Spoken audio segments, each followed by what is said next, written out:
whispers of a royal love triangle, a jealous husband, a bloody murder, right in front of a pregnant queen. In 1566, Mary, Queen of Scots' secretary, David Rizzio, was stabbed over 50 times in Holyrood Palace, while Mary herself was held at gunpoint. But what really lay behind that shocking night? Was it politics or passion? Some said Rizzio wasn't just the Queen's favourite, but her husband, Lord Darnley's too. I'm historian and author Claire Ridgway, and let me tell you a bit more about this royal scandal. It's early 1560s Scotland. Mary Stuart has returned from France, a young widow and queen, and soon a talented Italian musician enters her life. David Rizzio arrives in Scotland in the train of the Count of Moretta, who's leading an embassy. The Count finds he has no need of Rizzio, but the Italian, who's a talented singer and musician, has become friends with 3 valets in the Queen's household. As diplomat James Melville explains, they sang 3 parts and wanted a bass to sing the 4th part. He joins them. Music is close to the Queen's heart, and Rizzio impresses her instantly.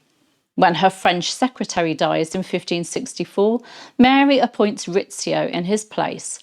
This sudden rise, which 16th century historian and scholar George Buchanan puts down to his flattery of the Queen and his undermining of others, makes Rizzio rather unpopular, particularly as he has private access to the Queen. But as historian Antonia Fraser notes, Mary values loyalty, and Rizzio's has been beyond reproach. In 1565, Mary welcomes Henry Stuart, Lord Darnley, to Scotland. He is the son of Matthew Stuart, Earl of Lennox, and Lady Margaret Douglas, daughter of Margaret Tudor, the late Dowager Queen of Scotland, and her second husband, the Earl of Angus.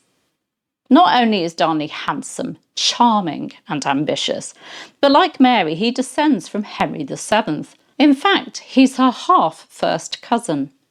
Mary is drawn to him, and it's a great dynastic match. With their Tudor and Stuart blood, Mary and Darnley could not only be King and Queen of Scotland, but of England too. After all, Elizabeth I had been made illegitimate by her father Henry VIII. Mary decides that Darnley is perfect husband material, and her beloved secretary supports the match. In fact, he and Darnley are rather close. George Buchanan describes how Rizzio did apply himself with great adulation to the young gentleman who was to be the Queen's husband, so that he came to be so familiar with him as to be admitted to his chamber and bedside, and to secret conference with him. Scottish Minister of Religion and historian David Calderwood, writing in the 17th century, goes further, writing, "He insinuated himself in the favours of Lord Darnley so far that they would lie sometimes in one bed together." Are they a bit too friendly? In her biography of Darnley's mother, Lady Margaret Douglas, Morgan Ring writes that it was rumoured that Darnley and Rizzio were lovers. And in his biography of Mary, John Guy writes that Darnley's sexual licence was suspected when he was found to be so intimate with David Rizzio. It's an idea that was brought to life in the 2018 Mary, Queen of Scots movie, which saw Mary walking in on Darnley and Rizzio in bed together on her wedding night. John Guy, whose biography the movie was based on, wrote an article for History Extra about the true story behind the film, explaining, and I quote, "Darnley was effeminate and bisexual, as was the vogue of young hedonistic courtiers in France at the time. Contemporaries had ways of making sexual excess known, and when Darnley was described as a great cock chick, the pun was intentional."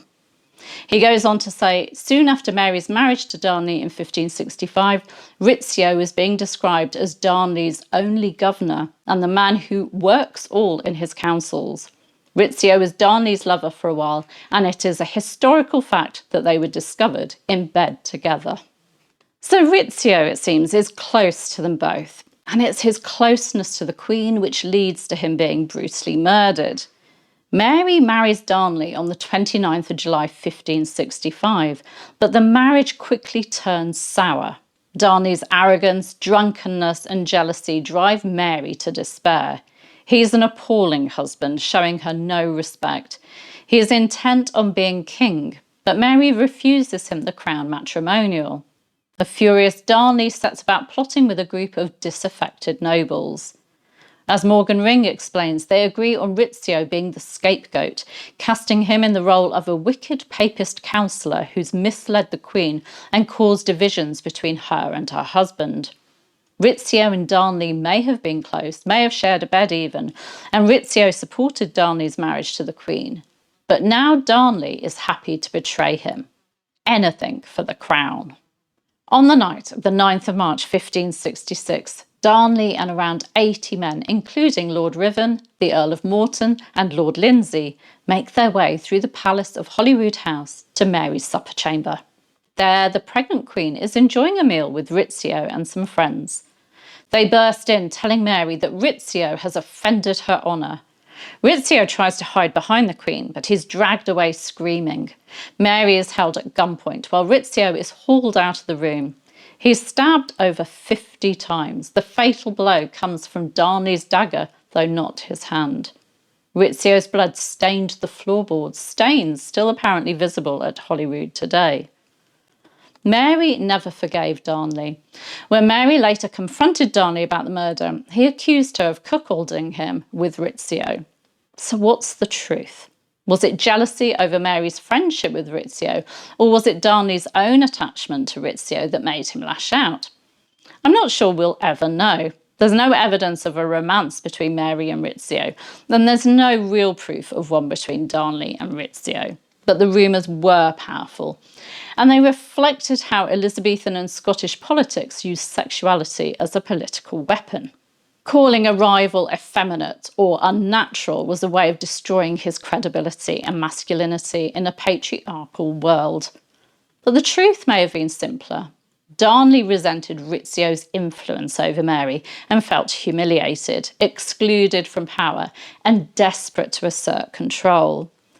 As Morgan Ring explains, Darnley would have heard the mocking accusations in England about how his mother dominated his father, and perhaps he didn't want people saying the same thing about his marriage.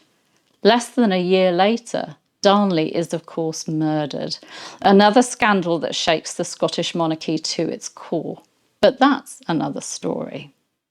Whether it was jealousy, ambition, or forbidden love, that night in 1566 shattered a marriage, destroyed reputations, and set Mary on the path to ruin. In the Tudor and Stuart courts, sex and scandal weren't just personal, they were political weapons. So what do you think? Jealousy, politics, or love? Tell me in the comments, and don't forget to subscribe for more Tudor and Stuart scandals. I'll see you soon. Bye-bye.